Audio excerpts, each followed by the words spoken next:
হাসিনা অলির পর মোদি যেন দিন গুনছিলেন নিজের পতন দেখার জন্য। চারপাশ থেকেও আলাপ উঠছিল মোদির সম্ভাব্য পরিণতি নিয়ে, কারণ দেশের ভেতরে ও বাহিরে মোদি বিরোধী মনোভাব চাঙ্গা হচ্ছে দিন দিন। তার মধ্যেই থালাপতির মহাসমাবেশ ভয় ধরিয়েছিল মোদিকে। তবে তখন পর্যন্ত উত্তাল হচ্ছে ভারত সেটা বলার সময় আসেনি। কিন্তু এবার লাদাখে যা দেখা গেল তাতে বিশ্লেষকরা বলছেন শুরু হয়ে গেছে সেই মহাসময়। বাংলাদেশ ও নেপালের পর এবার ভারতও জেনজিদের বিক্ষোভে ঢেউয়ে কাঁপতে শুরু করেছে। সেই ঢেউ এসে আছড়ে পড়েছে কৌশলগতভাবে সবচেয়ে গুরুত্বপূর্ণ অঞ্চল লাদাখে। বুধবার সেখানে শিক্ষিত তরুণ তরুণী, ছাত্র জনতা, স্থানীয় রাজনৈতিক সংগঠন একত্রে হয়ে এমন এক বিক্ষোভ গড়ে তুলেছে যার অভিঘাত শুধু দিল্লির ভেতরেই সীমাবদ্ধ থাকেনি। এর প্রভাব ছড়িয়ে পড়েছে সীমান্ত পর্যন্ত, যেখানে চীন ও পাকিস্তান দাঁড়িয়ে আছে শিকারীর মতো। 2019 সালে জম্মু কাশ্মীরকে ভাগ করে আলাদা কেন্দ্রশাসিত অঞ্চল করা হয় লাদাখকে, কিন্তু রাজ্য মর্যাদা হারানোর পর থেকে এখানকার মানুষ চরম বঞ্চনার শিকার।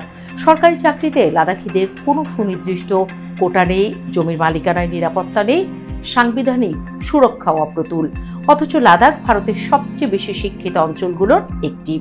97% সাক্ষরতার হার থাকা সত্ত্বেও 1/4 স্নাতক বেকার থেকে যাচ্ছে।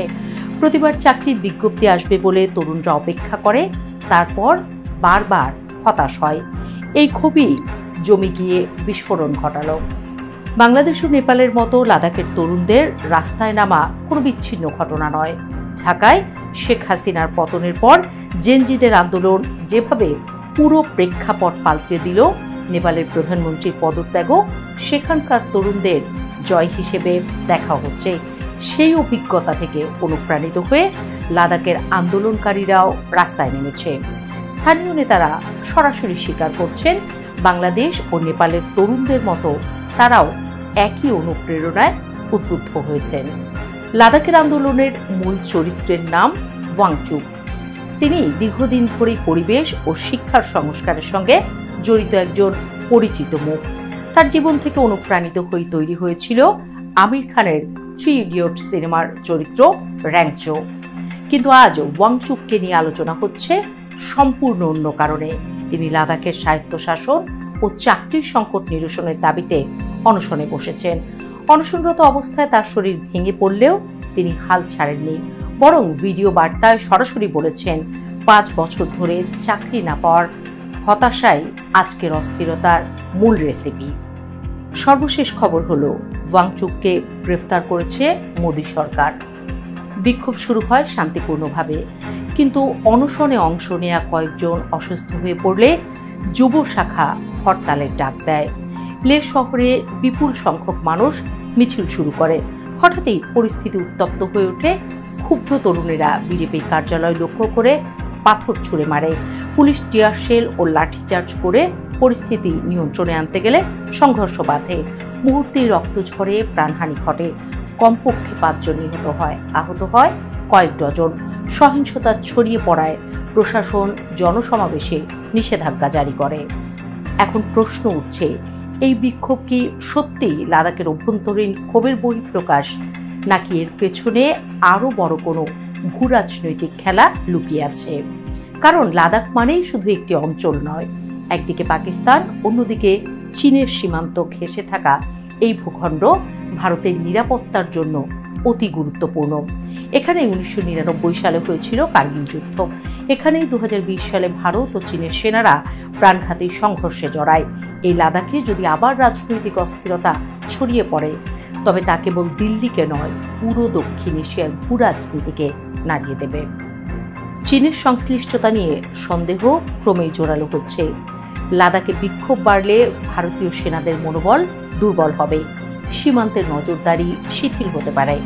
এমন সুযোগ হাতছাড়া করতে চায় না বেইজিং। বিশ্লেষকরা বলছেন, চীন সরাসরি নয়, কিন্তু পরোক্ষভাবে এই অস্থিরতায় জ্বালানি যোগাচ্ছে। তাদের জন্য এটি স্ট্র্যাটেজিক উইন, কারণ ভারতের ভেতরে অস্থিরতা মানেই সীমান্তে তারা আরও সুবিধাজনক অবস্থানে যাবে। 1962 সালে চীন ভারত যুদ্ধের আগে আকসাই চীন কাশ্মীর অঞ্চলের অংশ ছিল। যুদ্ধের পর অঞ্চলটি চীনের নিয়ন্ত্রণে চলে যায়, অর্থাৎ ভারতের যে কোনো এলাকার চেয়ে এই জায়গাটা বেশি সেন্সিটিভ, আর সেই জায়গাতেই আগুন জ্বলে উঠল। অন্যদিকে পাকিস্তানও এই সুযোগ নিতে চাইবে। কার্গিলের ইতিহাস এখনো টাটকা। মুসলিম সংখ্যাগরিষ্ঠ লাদাখে বিক্ষোভ যদি দীর্ঘস্থায়ী হয়, তবে পাকিস্তানের জন্য সেটি হবে নতুন উস্কানির জায়গা। তারা স্থানীয় অসন্তোষকে কাজে লাগিয়ে ভারতকে চাপে ফেলতে পারে, সীমান্তে উত্তেজনা বাড়াতে পারে, এমনকি আন্তর্জাতিক মহলেও ভারতের ভাবমূর্তি ক্ষতিগ্রস্ত করতে চাইবে ইসলামাবাদ। রাজনৈতিকভাবে বিজেপি পুরো ঘটনাটিকে ভিন্নভাবে ব্যাখ্যা করছে। তাদের দাবি, কংগ্রেস নেতা রাহুল গান্ধী ও আন্তর্জাতিক শক্তিগুলোই এই বিক্ষোভ উস্কে দিয়েছে। জর্জ সোরসের নাম পর্যন্ত টেনে আনা হচ্ছে, কিন্তু বিরোধীরা বলছে আসল দায় মোদী সরকারের ব্যর্থতা। চাকরির সংকট, বেকারত্ব, আঞ্চলিক সুরক্ষা সব মিলিয়ে এই বিস্ফোরণ অবশ্যম্ভাবী ছিল। এ নিয়ে সাধারণ মানুষের মধ্যেও প্রশ্ন জেগেছে, নেপালের মতো এখানেও কি মোদীর পতন শুরু হলো? আন্তর্জাতিক প্রতিক্রিয়াও লক্ষণীয়। পশ্চিমা দেশগুলো আপাতত সতর্ক অবস্থায় আছে, সরাসরি কোনো অবস্থান নেয়নি, কিন্তু Al Jazeera, New York Times, ডয়েচে ভেলের মতো সংবাদ মাধ্যম ঘটনাটিকে স্পষ্টভাবে জেনজি বিপ্লবের ঢেউ বলে উল্লেখ করছে। আন্তর্জাতিকভাবে বিষয়টি যত বেশি আলোচনায় আসবে, ভারতের উপর ততই চাপ বাড়বে। সব মিলিয়ে মোদী সরকারের জন্য পরিস্থিতি মোটেও স্বস্তিকর নয়। শেখ হাসিনার পতনের পর বাংলাদেশে এখনও অস্থিরতা কাটেনি। নেপালে প্রধানমন্ত্রীর পদত্যাগের ঘটনা যেন পরম্পরায় নতুন পালক। আর এবার ভারতের কৌশলগত হৃৎপিণ্ডে আঘাত হানল লাদাখের তরুণেরা। এটা যদি শুধু স্থানীয় অসন্তোষ হতো, তাহলে হয়তো দিল্লি দমন করে ফেলতে পারত, কিন্তু যেভাবে এটি আন্তর্জাতিক চরিত্র পাচ্ছে, সীমান্ত রাজনীতির সঙ্গে মিশে যাচ্ছে, তাতে পরিস্থিতি আর এত সহজে সামলানো যাবে বলে মনে করছেন না বিশ্লেষকরা। অতএব হাসিনার পর এবার মোদির পালা শুরু হয়েছে কিনা সেই প্রশ্ন এখন আর নিছক কল্পনা নয়, বাস্তবতার মাটিতেই তার শিকড় দেখা যাচ্ছে। ভারতের ভেতর তরুণ প্রজন্মের ক্ষোভ যেমন বাড়ছে, তেমনি বাইরের খেলোয়াড় চীন পাকিস্তানের সুযোগও বেড়ে যাচ্ছে। এক বহুমুখী সংকট যা মোদী সরকারের রাজনৈতিক ভবিষ্যৎকে ঘন কালো মেঘে ঢেকে ফেলেছে। শেষ পর্যন্ত মোদিরা এই ঝড় সামলে উঠতে পারবেন কিনা, সেটি এখন কোটি টাকার প্রশ্ন।